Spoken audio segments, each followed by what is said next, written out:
Welcome to Wild Femmes, where we harness the power of women's journeys to inspire, motivate, and most importantly, empower you, so you can stay wild and thrive today and hopefully all of your tomorrows. I'm so excited for my next guest, as she is someone who feels so deeply. She moves intentionally through life and has an insatiable appetite for the world. Nina Karnikowski is a passionate Australian travel writer, published author, and a sustainable travel advocate, and today we're going to be touching on the importance of finding your passion, community, ripcord moments, relationships, and taking control of your personal health, and so much more. I thought today would be so great to kick off with how you actually came into my orbit, which was with this book, Make a Living. And I have to say thank you, because I truly feel like this book came to me right when I needed it. And it was actually right before I launched Wild Femmes. So it's really special. I was actually on a jaunt up in Bondi Beach, where I like to go to Orchard Street and get my usual things, like a cacao bliss smoothie, maybe a crystal, a chai. And then I saw your book and I was like, okay, yeah, taking that home with me. So it was really nice. And I was wondering for our viewers, if you wouldn't mind just summarizing what the book's about. Oh, well, thank you for having me, Emma, and for that reflection. It makes me so happy to hear that the book has impacted people's lives, because honestly, this was the whole impetus behind creating it. I actually was approached to write a book loosely based around my career at that time. And this was about 6 years ago now. And I thought, you know what, I'm less interested in writing about that as I am about pulling back the curtain on what people think that this is all about.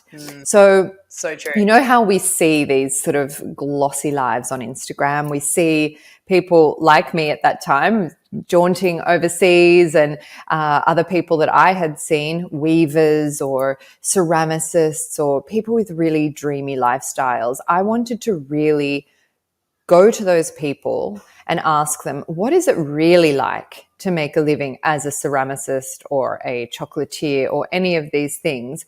What kind of sacrifices did you have to make to do that? How much money do you make? Do you have any support behind you?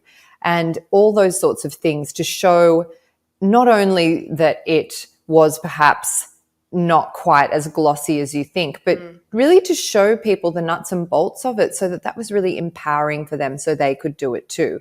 That was really the goal. And so that's why I kind of worked in, there are 26 people now in the end, from around the world who made a living doing what they love. So there's, an Armenian artist, there's a photographer in Tanzania who runs an artist residency, there's a Japanese tiny home builder, all these kinds of people. These were my favorite. I actually realized I've got all these like ear-tagged parts. So the Moroccan riad. Oh, yes.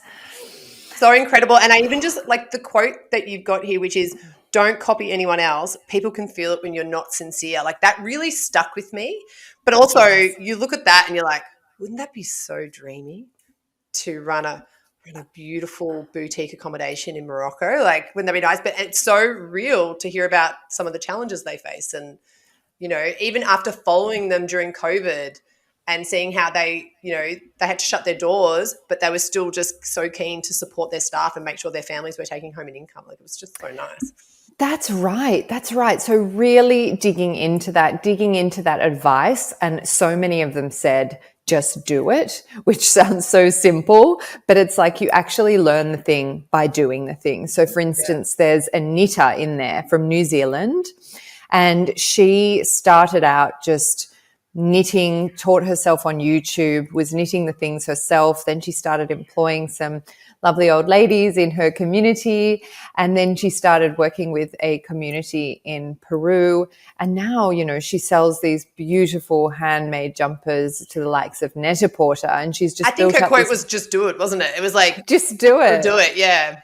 Yes, because it really is true. You learn the most about the thing by doing the thing. And honestly, the biggest, everybody is scared, right? For good reason, of a lot of things. You're scared of not making enough money. You're scared of failing. You're scared of not getting it right. But honestly, the biggest failure would be not following your dreams or doing the thing that you love. It just seems like such a tragedy to me that so many of us sleepwalk through life. We spend such a huge portion of our lives working. Why not at least try doing work that really feeds our brains and our souls and allows us to really gift something to the world that is a part of us? That's really what the world needs. People who are lit up and alive and doing things that they love. Totally. So what were, like, obviously you had 20, I think you said 26 people in the end. What were some of the biggest learnings from writing this book? I think, well, aside from just give it a go, Yeah. yes, I think a big one was about paring back. So a lot of these people said, yes, quite a few people left corporate jobs in order to do these things and had to teach themselves how to live with less. And that is such a message that I am passionate about, because having traveled as much as I have and seen communities, the happiest communities that I have seen in my travels have often been those who've been living with the least. So that's not to glamorize poverty in any way or anything, but these communities who really are focused on community, togetherness, and on all of those things that really matter, connection to the natural world, those sorts of things, they are the ones with the greatest amount of happiness. And I think the model of happiness that we have, in this kind of global industrialized society, which is, it's consumerism. That's our God. That's what we do. We just make money doing things we don't like to buy things we don't need. And we wonder why we're all so desperately unhappy. So if we can figure out ways to pare back, so looking at your spendings and thinking, okay, what can I do with that? What are the things that I believe that I need? Or what is my consumption there in place of? So am I consuming just to keep up with people or to feel like I'm worthy? And if I created something, would that be satiated?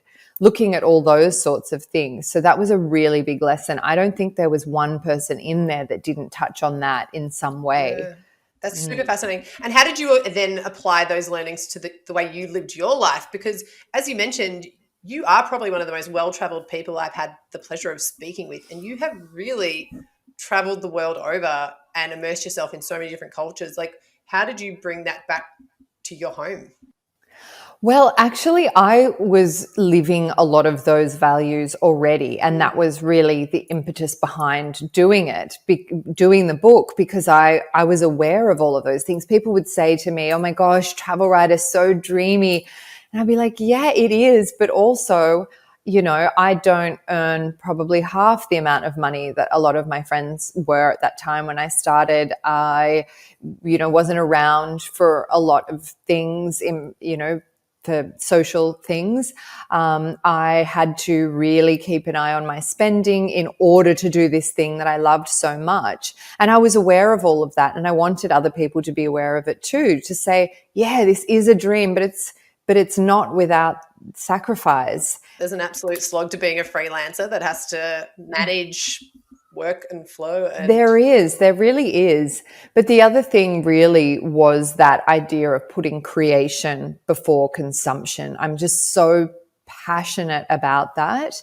And so many of the people that I interviewed were living in that way. We're just living, because creativity is not this thing that we kind of, it's not its own consumption. It's not just something we can kind of do once and then go back to our regular life. It's actually a way of being.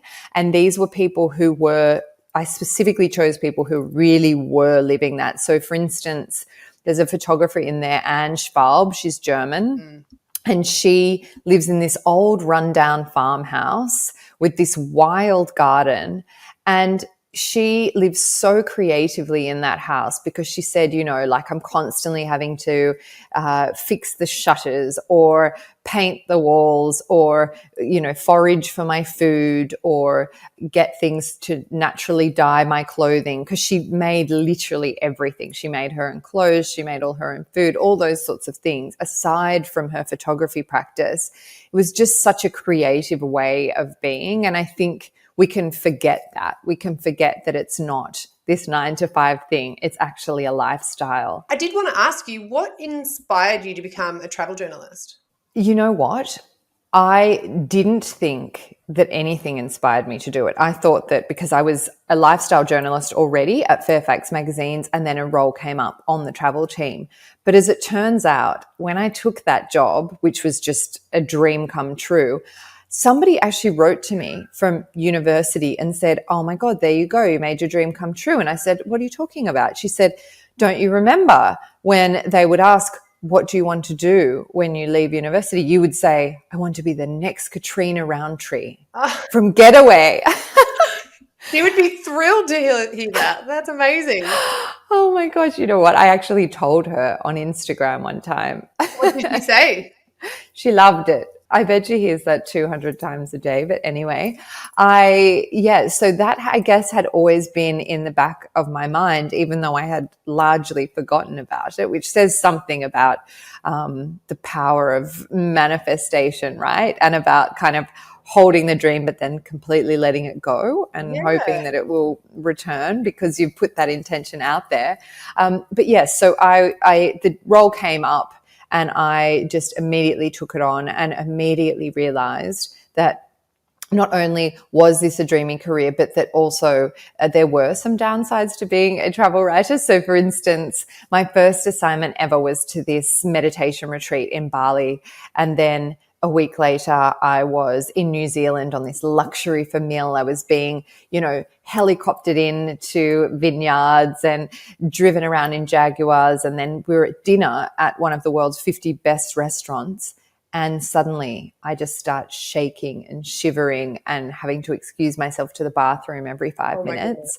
And it turned out I had contracted Giardia in Bali. But when these companies are putting everything on the line for you to have a great time, you can't get sick. So I realized, okay, I just have to have all the Imodium. I have to get on with the show.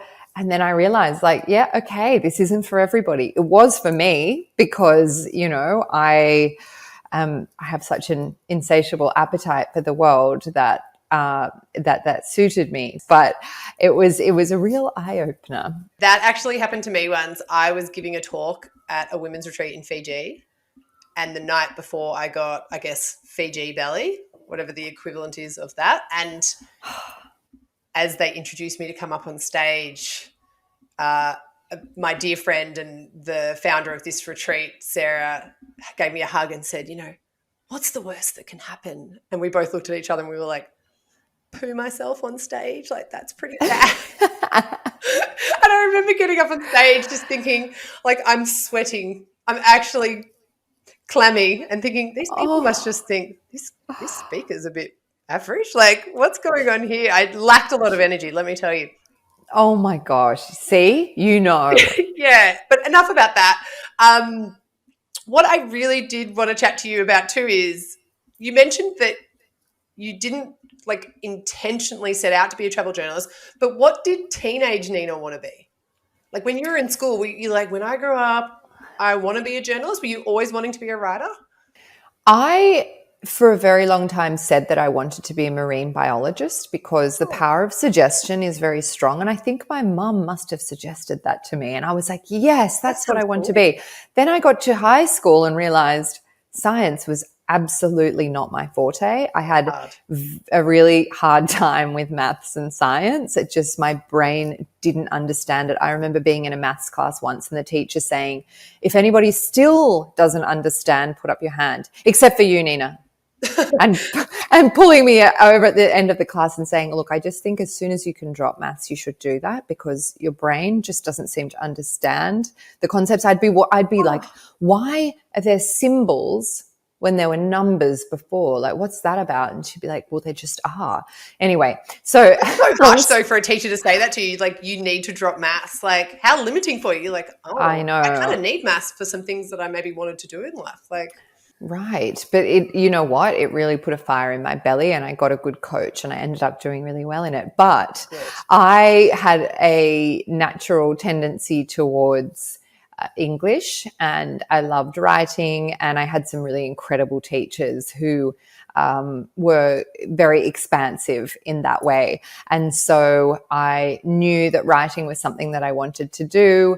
I knew that I wanted to be in lifestyle journalism. I never wanted to be a news reporter as such, because I didn't love that fast pace, that very like quota driven kind of. No, I didn't love that. And luckily, I haven't been in that in my career. I have worked in big news organization for a long time, but it was in the lifestyle section. So it meant that it was a slower pace. The stories had more color. They were, a lot of the time I had more time with them. And that's really what lit me up.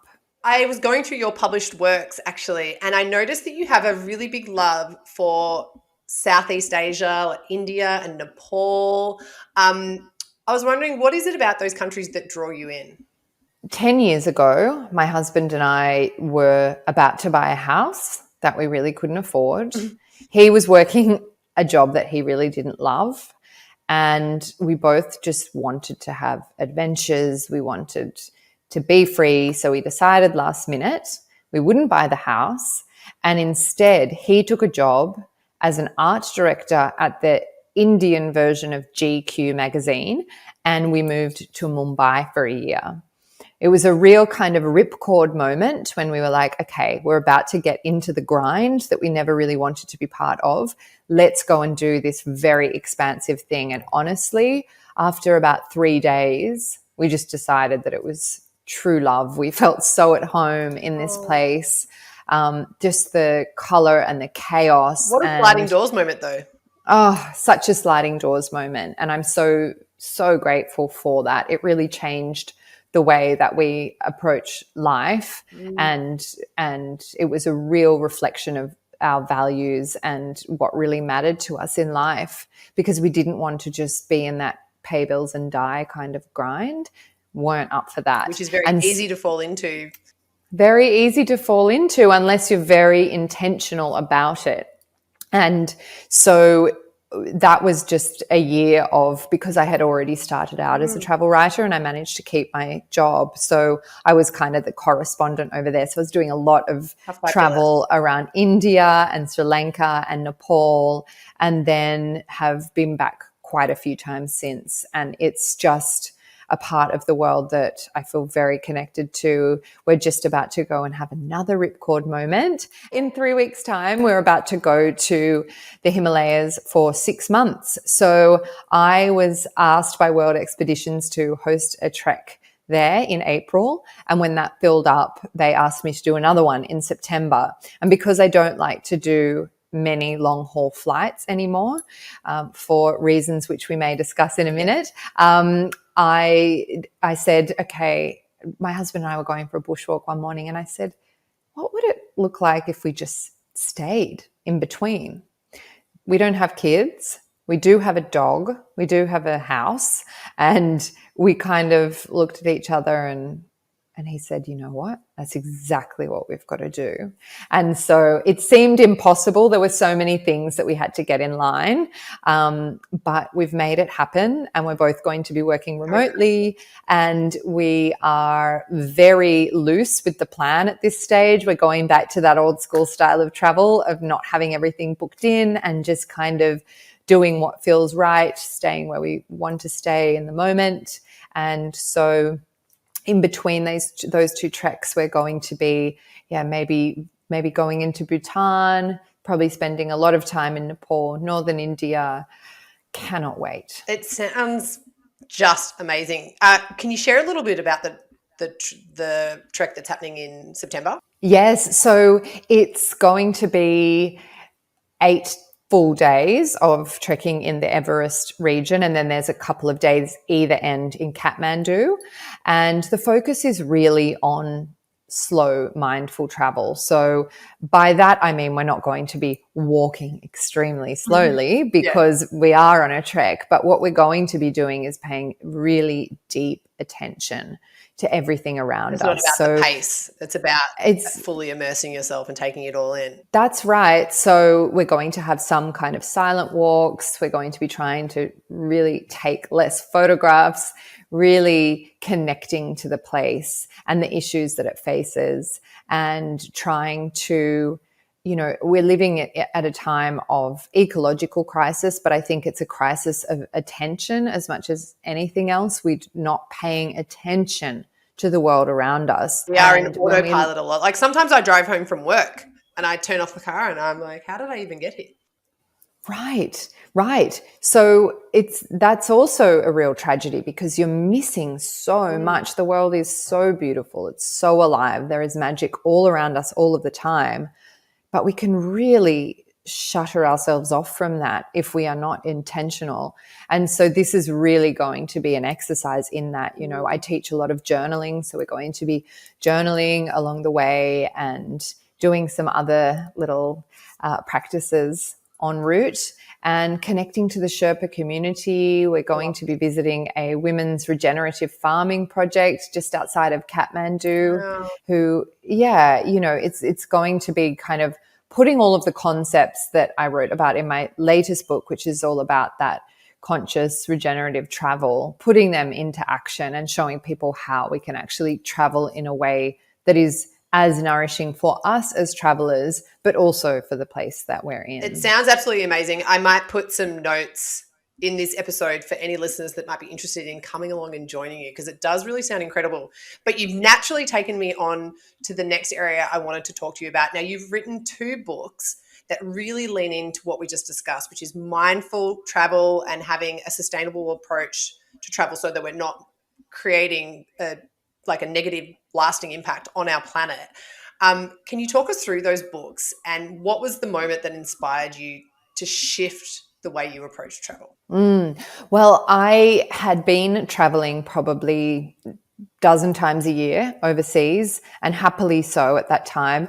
And I was loving learning all of the lessons that I was from these remote cultures. I really had a love for far-flung corners of the world. So I would go to places like Mongolia, spend time with the nomads there, and then with the Himba tribe in Namibia, or the tribes of the Omo Valley in Ethiopia. That was really what I was interested in. So I already had reflected a lot on all of those values of, how little in life we need to be happy, and the concept of home, all those sorts of things. But everything really changed for me when I went to the Arctic in 2019. I was on an assignment to a place called Churchill, which is the polar bear capital of the world. And in the summer season, the polar bears outnumber people. Wow. And they, end up in their kitchens and on their play equipment and all sorts of things. It's so crazy. Yes. And when I was there, you can't go to a place like that without learning about the consequences of our warming climate, because it is just in your face there. And I had been aware of these things, but, I don't think we respond so well to statistics until it's right there. And so when I'm sitting there looking at these polar bears, I made eye contact with a polar bear, and it was something that just moved me to tears. And then hearing immediately afterwards about the fact that, because of the melting of the ice, the polar bears' feeding season is shorter. Therefore, of course, they're not breeding as much. The population's dwindling. They don't have enough to eat, all of these things. And I remember sitting in the airport on the way home and just the penny dropping and going, okay, the polar bears can't do anything we need to save themselves from this. It's got to be up to us. And I just looked around at everybody getting on the planes that cause, a lot of the emissions that are warming the planet, and deciding, okay, I got to do things differently. I came home, told my editors I needed to take some time off. And then then of course got offered some of the most enticing trips of my career, but I had to keep saying no and stay true to what I wanted to do, which was discover how we could all travel in this better way. But what did that actually look like? I didn't know. So I tried to find a resource for it. I couldn't find it. And so I decided to write Go Lightly, which was my first book on sustainable travel. It was really a handbook. And so I just filled it with everything I could find to tell people how to travel in this way. Given that it was a handbook, like what are maybe like your top 5 tips for mindful and sustainable travel? Well, I, over that time, have moved away from, so I had lots of micro things in that book. For instance, like taking less single-use plastic, packing less, being more reflective when you're in the place. Those things all do matter. Every little thing matters, absolutely. But now I've realized the most impactful thing that we can do, positive impact, is to make sure that as many of our travel dollars as possible are landing in the pockets of locals and locals doing the right thing. So when you think that something like 85% of the money we spend as travelers, it actually leaks out of the host destination and into the pockets of multinational corporations who, let me tell you, most of the time are not doing good things for the environment. So if we can really focus on local stays, local businesses of all sorts, so eateries, if you're buying souvenirs, you're buying them from locals who are making things by hand, all those sorts of things, that is just so highly beneficial, because also something like 10 to 20%, some say as little as 6% of people have ever set foot on a plane. And that really makes you realize, okay, so if that few of us are actually traveling, then we need to do our job and make sure that money that is so powerful going back to the actual destination. Yeah, exactly. So that's a really, really big one. And also a big one is putting the natural world front and center of your travels. I think so many of us are, the problems that we're facing or the reasons that we can't make better choices is because we're so strung out, we're so stressed out. So if we go away, we reconnect to the natural world in a way that is true, by doing things like going on treks or going out and camping and being in those situations, I think we fall in love with the natural world, and then we're inspired to act from that place. And that's certainly what happened for me in the Arctic. I was out there and faced with this thing that I could no longer ignore. And I think that's where travel can just be so potent. Yeah, it's kind of like, remember your mum used to say to you when you go to the beach, leave nothing but footprints. That, yes. And we forget about these things. Also, if you've got nothing nice to say, don't say it at all. All these things our parents used to say to us as kids are really coming back to us tenfold now, aren't they? They really are. Given that you have traveled the world over and immersed yourself in so many incredible cultures and connected with women from all different types of cultural backgrounds, I was really curious to explore I'm trying to think about the best way to put it. Like, how do you view yourself and your body as a woman after learning from so many different cultures? Oh, that is a good question. Like recently I did a sojourn in Europe, and the one thing I noticed was at the beach, European women don't care if you're skinny or if you're curvy. They don't care. They love their bodies.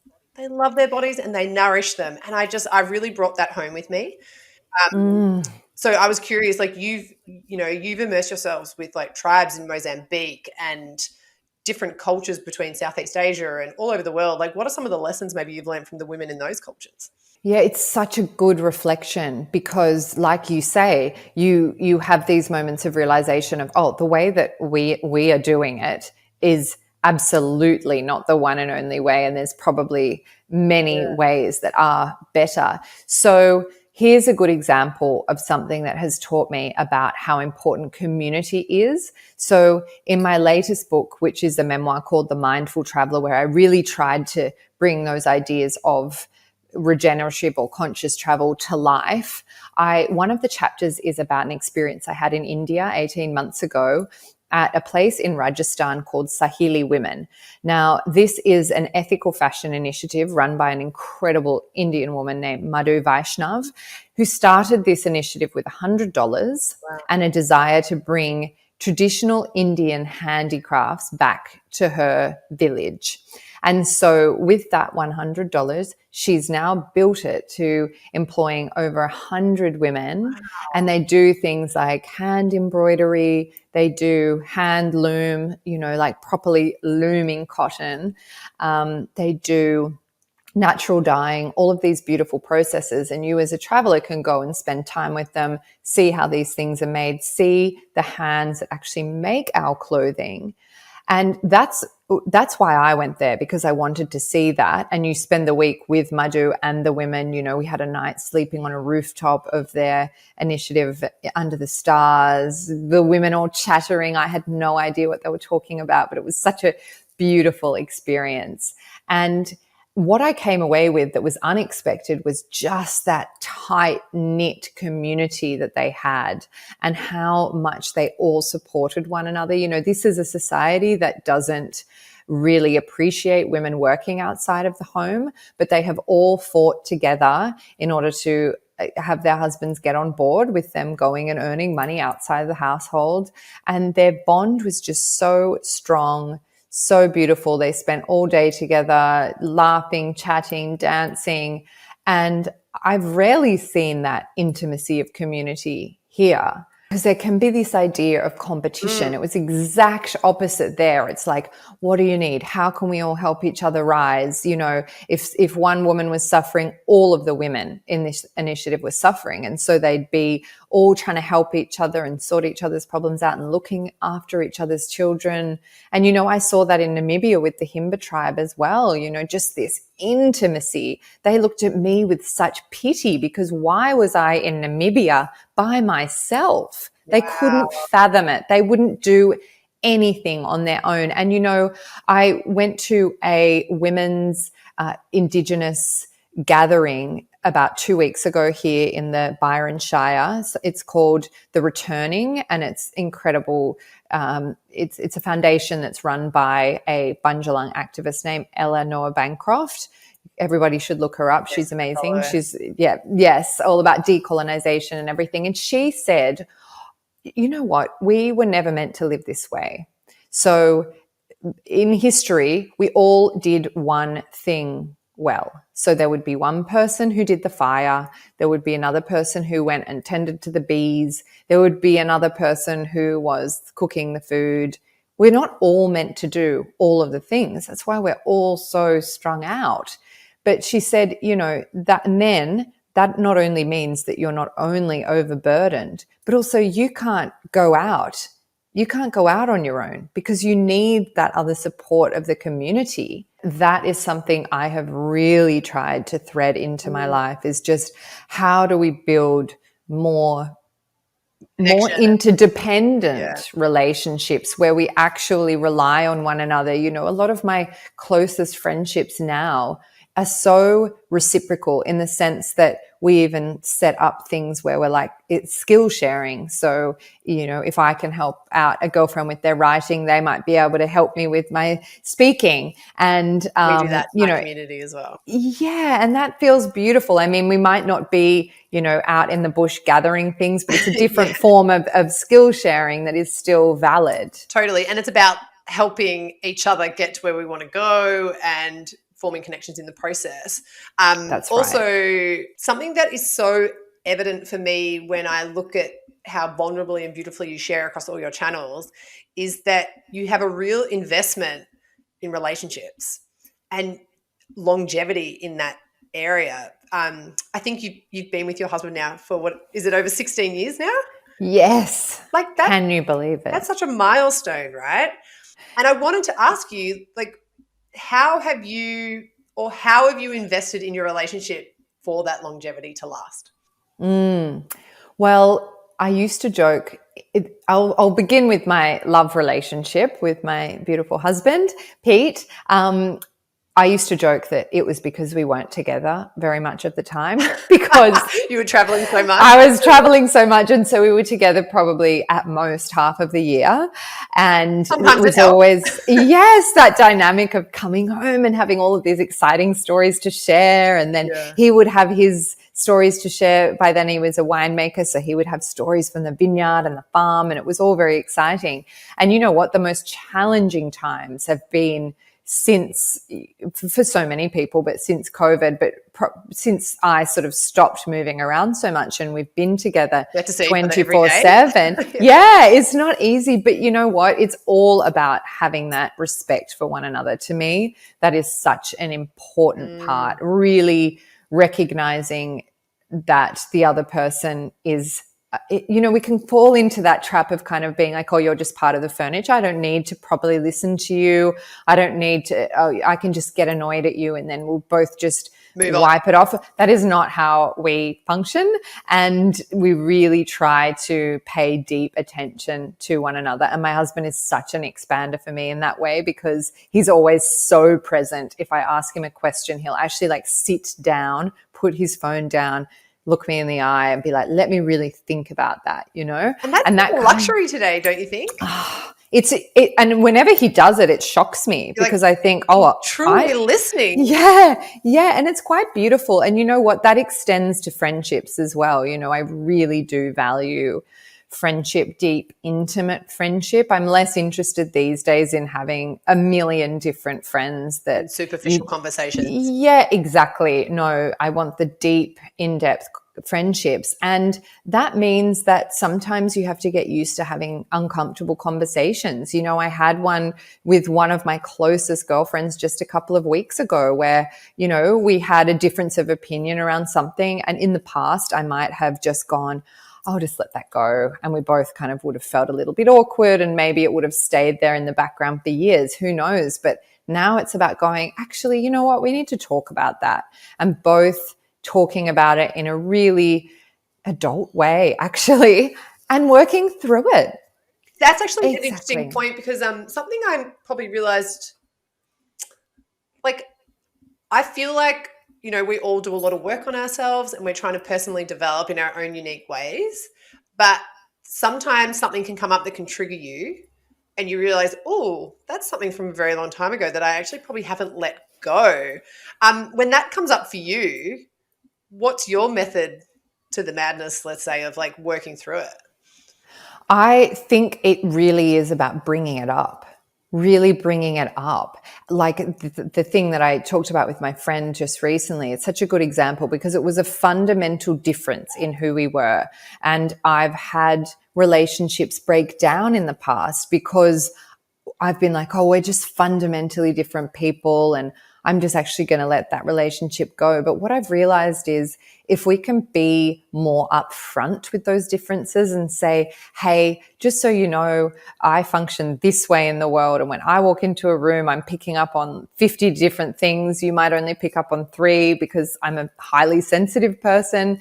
And if we can be aware of that and I can really take some inspiration from the way you are, but also not diminish the way I am, if you can both kind of come to the table again with that deep level of respect and communication, it can be so expansive and so beautiful and lead to a much deeper level of connection with friends and with any loved ones, really. I also had an interesting experience with when I was writing my memoir. There's a chapter about my mum in there, and there were some pretty hard truths in there that I had written about, and I realized that I needed to send it to her before it went to press and have that conversation. And it was a really hard conversation. Especially with your mum.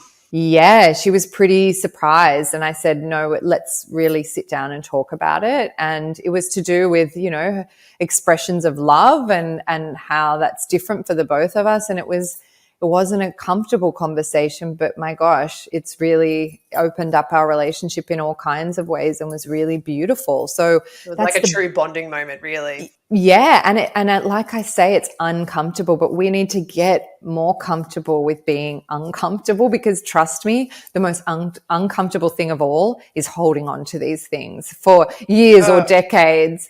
Yeah. And it's on you. It sits on you, not on the other person. I did also want to touch on, recently your lovely husband shared his journey working through burnout and anxiety. Yes. And that is weighty. That is something that takes a toll, body, mind, and soul. And as a partner to someone who is supporting Pete going through that, how have you changed the dynamic in your relationship to help him? Oh, that's been such a big journey, and you're right. It is on the both of you.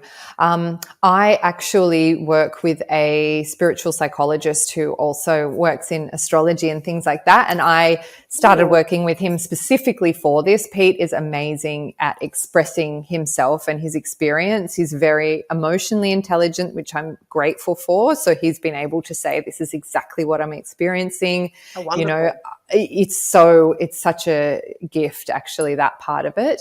But I was realizing, okay, I don't actually have the tools to deal with this when, in the darker moments. And so I got help and some real practical tools about what does that look like. I don't think any of us can do this on our own. I also have some really great friends who will just call a couple of times a week and be like, just checking in, how you going, allowing me to just sort of unleash when I need to. My mom as well. and really kind of making sure I'm taking care of myself as well so that I can properly take care of him, because, burnout is no joke. It takes a long time to recover from it. And it's a lot of repatterning, learning new behaviors, learning new boundaries, And all getting of your these adrenals things. back on track. Like that's something that lasts for such a long time. And like our muscles really do hold, like our body really holds all that trauma. What have you and Pete been doing from like a daily ritual or practice point of view to kind of help you both sort of stay grounded or, in kind of like a peaceful place? I have a very dedicated journaling practice that I do every single morning without fail, and that I teach as well. And so that is such a balm for me, because if I'm feeling like frustrated or overwhelmed, I'll use that to kind of release in the morning so that I can come to him as a full human being who's not holding on to anything. So But then together, it's a lot of downtime, to be honest. We haven't been really doing things at night time. We've been doing most of our socializing in the day, and then night times look like trying to really put on some beautiful calming music and putting on some candles, and honestly just laying on the floor with our dog and talking or not talking, or, just doing things that are really bringing the nervous system down so that we can get really good sleep. It's just not a time for going out and partying and all of those things. And you know what? The greatest medicine of all will be this travel, because we all know it's that going out, getting a fresh perspective on life, and seeing being immersed in things. nature and culture, it's soul fulfilling. Nature and culture. Thank you for reminding me about that. Gosh, that's the biggest medicine of all. Every day we go out into nature. We walk on the beach. We go for a bushwalk, oftentimes in silence, and we just get replenished, because nature is always there to hold us in those moments. I love that. And like you are fortunate, obviously, to live in such a beautiful part of Australia. What I have noticed about Byron is that you have access to so many incredible modalities and natural therapies. What are some of your favorite go-tos? Well, aside from journaling, which I'm so attached to, I love tea ceremony. We have Done that. it's so beautiful. So I learned many years ago. It's essentially based on Asian traditions of pouring tea in a very specific, mindful way, and it's just all in silence. And It's what kind about of tea is really, it? it's like pu'er, beautiful kind of grounding red teas, black teas. Sometimes it's green tea, and it's all about bringing that.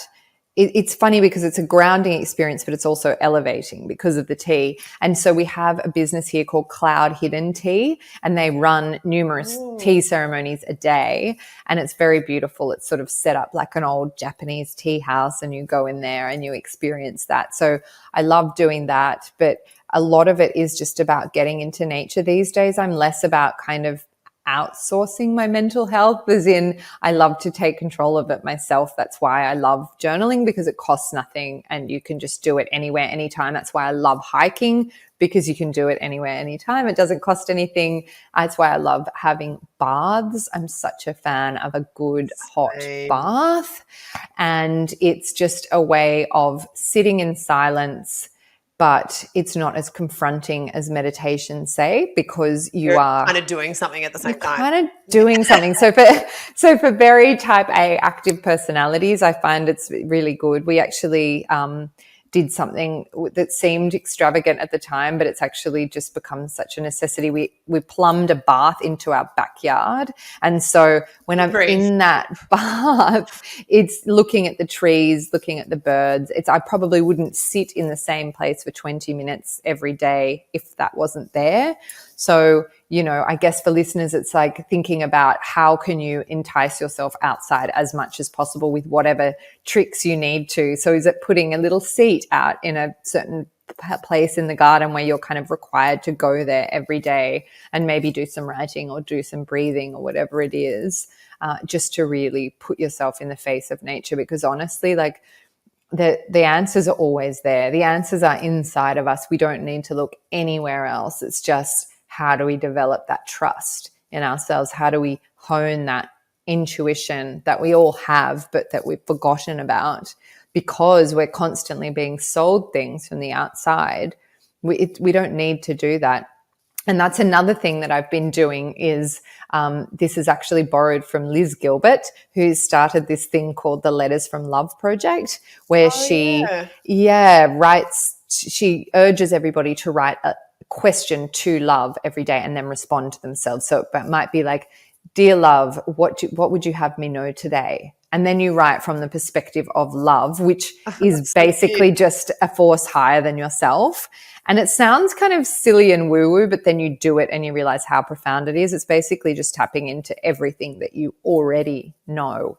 And it's very soothing and it's very grounding. So that's definitely something to try. That's actually like a really sweet way to start your day. I actually, with my 2-year-old daughter, every day she does affirmations in the morning and she goes up to her mirror and she says, I'm strong.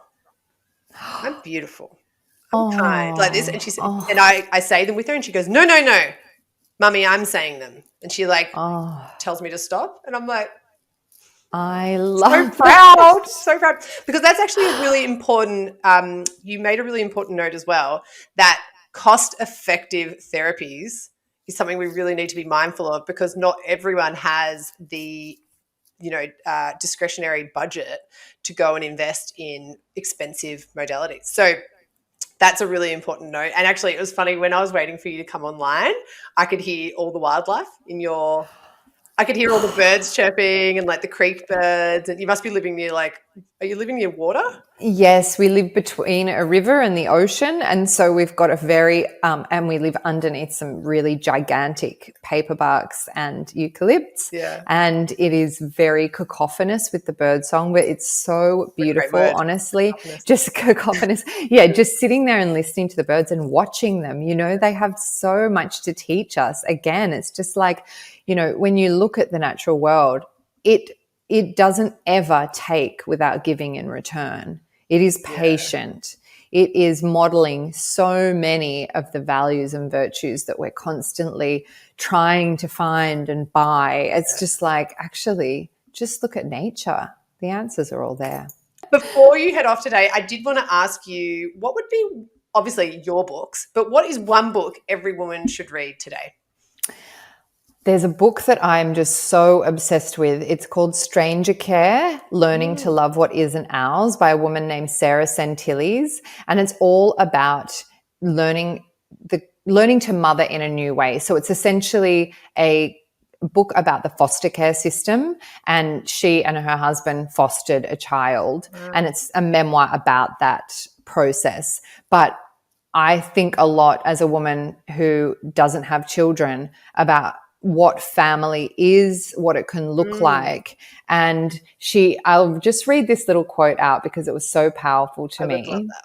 So she says, "Do you have kids?" strangers asked almost every day. "No," I said, not wanting to explain, because really it's an unimaginative question for anyone with a complicated relationship to family making. For those of us who've experienced miscarriage or failed adoptions or the death of a child, for those of us estranged or embattled or in grief.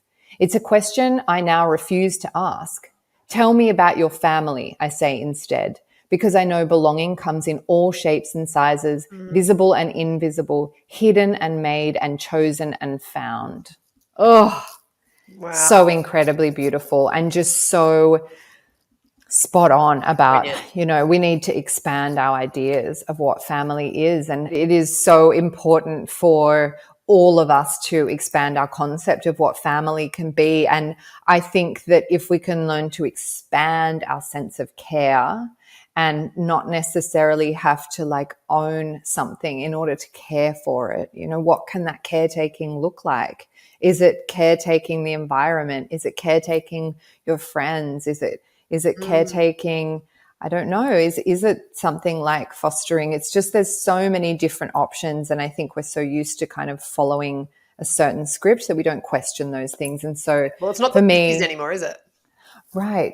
And it's just such a powerful question that we can all be asking. I love that. I love that so much. Thank you so much for your time. Now, if anyone wants to get in touch with you about your writers' retreats or your trek to Nepal or any of the above, how can they get in touch with you? The best way is probably through Instagram. So at Nina_Karnikowski, and hopefully you can put that in the notes because it's a tricky name. I will. Or NinaKarnikowski.com. They're the best places. Perfect. Excellent. Thank you so much for your time. It has been such a pleasure chatting with you today. I really appreciate it. Thank you, Emma. It's such an honor to be here today. Thank you. Thank you so much for listening, and I hope you enjoyed this conversation. Be sure to head to the show notes for any information and links on our guests, and don't forget to subscribe, rate, and review, as it really does mean the world to me. Stay wild, friends.